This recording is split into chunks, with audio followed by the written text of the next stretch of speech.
오늘은 마태복음 5장 7절부터 12절까지의 말씀을 함께 나누어 보도록 하겠습니다. 마태복음 5장 7절부터 12절까지의 말씀을 제가 봉독해 드리겠습니다. 긍휼히 여기는 자는 복이 있나니 그들이 긍휼히 여김을 받을 것이며, 마음이 청결한 자는 복이 있나니 그들이 하나님을 볼 것이며, 화평하게 하는 자는 복이 있나니 그들이 하나님의 아들이라 일컬음을 받을 것이며, 의를 위하여 박해를 받은 자는 복이 있나니 천국이 그들의 것임이라. 나로 말미암아 너희를 욕하고 박해하고 거짓으로 너희를 거슬러 모든 악한 말을 할 때에는 너희에게 복이 있나니 기뻐하고 즐거워하라. 하늘에서 너희의 상이 큼이라. 너희 전에 있던 선지자들도 이같이 박해하였느니라. 아멘. 오늘 본문 역시도 그리스도께서 가르치신 복에 관한 말씀입니다.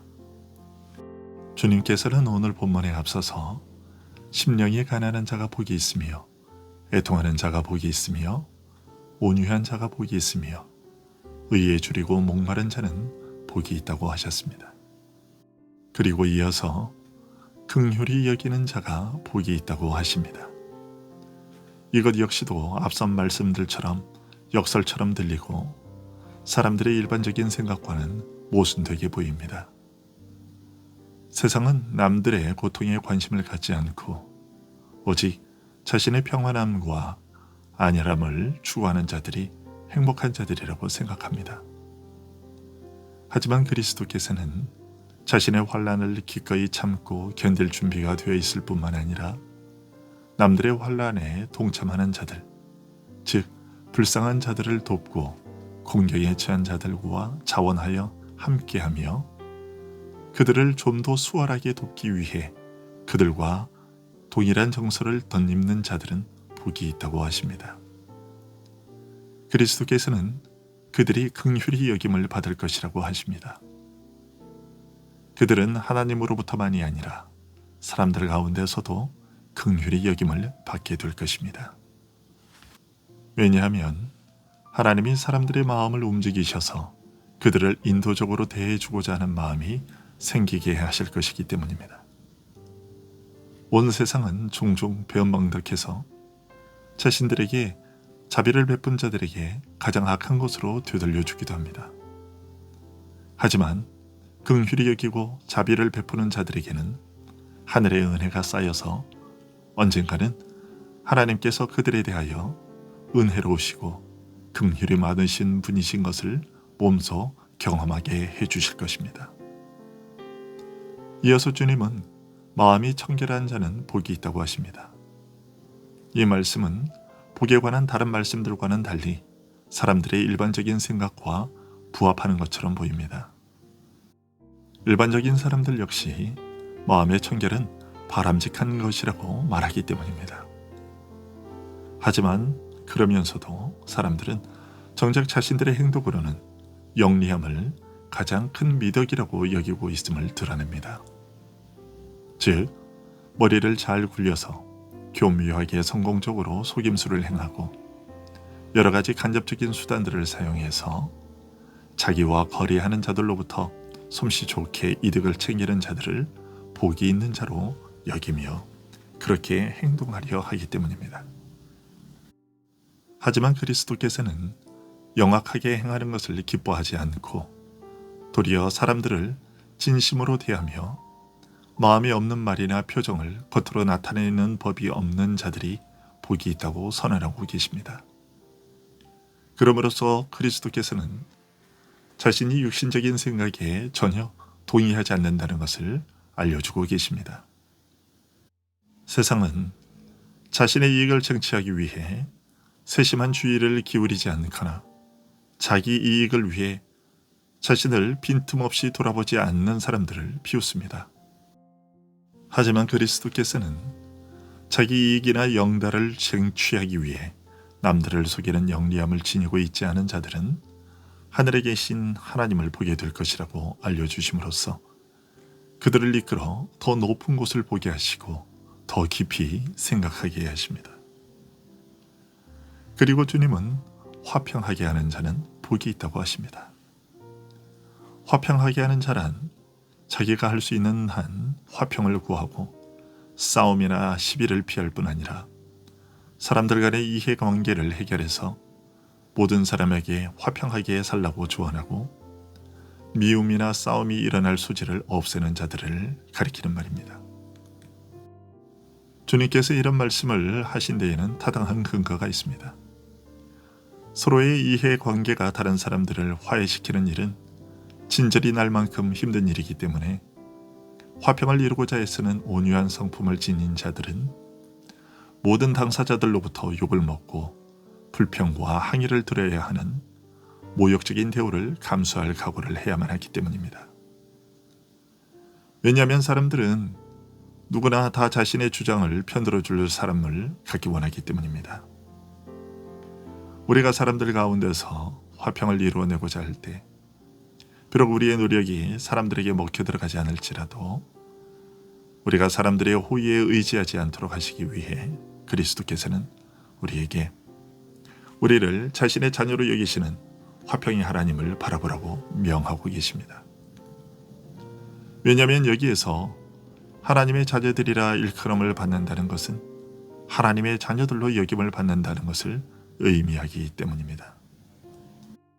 이런 사실들에 대해 바울 사도는 고린도후서 5장 18절에서 모든 것이 하나님께로서 났으며 그가 그리스도로 말미암아 우리를 자기와 화목하게 하시고 또 우리에게 화목하게 하는 직분을 주셨다고 알려주고 있습니다. 하나님은 죄로 원수된 우리를 그리스도로 말미암아 하나님 자신과 화목하게 하셨을 뿐만 아니라 자신의 자녀로 삼으신 우리에게도 화목하게 하는 직분을 주셨습니다. 그러기에 우리가 화목해야 하는 일을 감당할 때 우리가 하나님의 자녀인 것이 세상에 드러나게 되는 것입니다. 이어서 주님은 의를 위하여 박해를 받은 자는 복이 있다고 하십니다. 그리스도의 제자들에게 이 가르침은 아주 절실하게 필요합니다.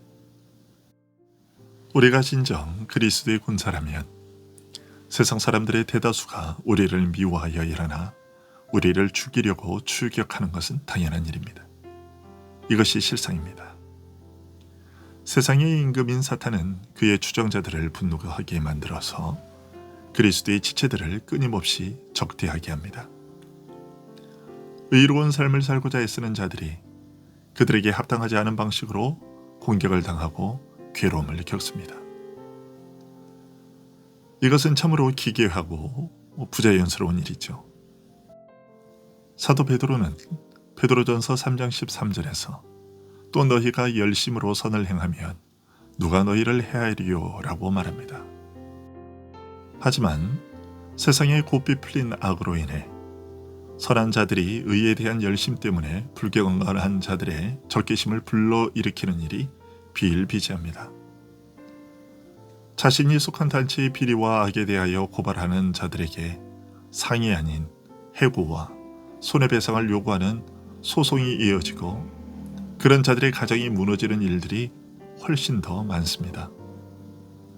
무엇보다도 그리스도인이 성경 말씀에 부합하는 삶을 살려고 할 때, 하나님의 말씀에 따라 살려고 할 때 이러한 미움을 받습니다. 그리스도인들에게 이러한 삶은 운명이라 말할 수 있습니다. 왜냐하면 육은 복음의 가르침을 견딜 수 없고 자신의 악독에 대해 책망을 받고 참을 수 있는 자도 없기 때문입니다. 그리스도께서는 이와 같은 병리적 현상 때문에 경건한 자들이 박해받게 되는 것을 두려워하여 의를 행하는 것에 주저하게 되지 않도록 우리에게 천국을 바라보게 하십니다. 천국의 삶에 대한 소망을 갖게 하시는 것이죠. 장래에 주어질 확실한 상을 바라보고 박해를 두려워하지 말고 의를 행하기를 포기하지 말라고 하십니다. 마지막으로 주님께서는 그리스도 당신으로 인해 사람들이 욕을 하고 박해하고 너희를 거슬러 모든 악한 말을 하게 된다면 너희는 복이 있는 자라고 하십니다. 이 말씀을 통해 그리스도께서는 자신을 믿는 자들을 위로하시며 그리스도를 위한 삶을 사는 자들이 세상 사람들로부터 미움을 당하는 것을 볼지라도 담대함을 잃지 않도록 하십니다. 주님은 앞으로 제자들이 유대인들로부터 불경건하고 불경스러운 자로 낙인 찍혀 유대교회에서 내쳐지게 될 것을 미리 하셨습니다. 그래서 자기 백성들이 이 원수들로부터 아무리 많은 욕을 먹어도 압도당하거나 믿음을 포기하지 않도록 하시기 위해 확실한 방비책을 자기 백성에게 공급해 주신 것입니다. 현대의 그리스도인들에게 있어서 가장 어려운 부분도 이것입니다. 순수한 믿음을 지키려 하다가 자신이 속한 단체에서 내쫓김을 당하는 것이죠. 세상에 속한 그들에게 어울리지 않는 자라는 평가를 당해 이 사회의 비주류로 밀려나게 되고 소외당하는 것입니다. 그리스도께서는 경건한 자들이 자신들의 잘못 때문이 아니라 그리스도로 말미암아 이와 같은 부당한 욕을 먹을 때 압도당하지 않기 위한 비결을 알려주고 계십니다. 우리의 마음을 들어 하늘을 바라보라고 하십니다. 거기에는 박해로 인한 우리의 슬픔을 쫓아내 줄 수 있는 기뻐해야 할 무수한 이유들이 있기 때문입니다.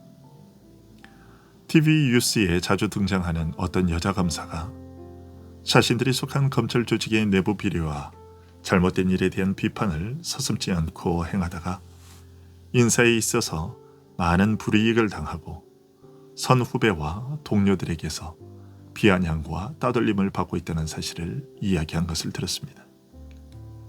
사회자가 그럼에도 불구하고 앞으로도 계속해서 사직하지 않고 검사직을 이어갈 수 있겠느냐 물었습니다.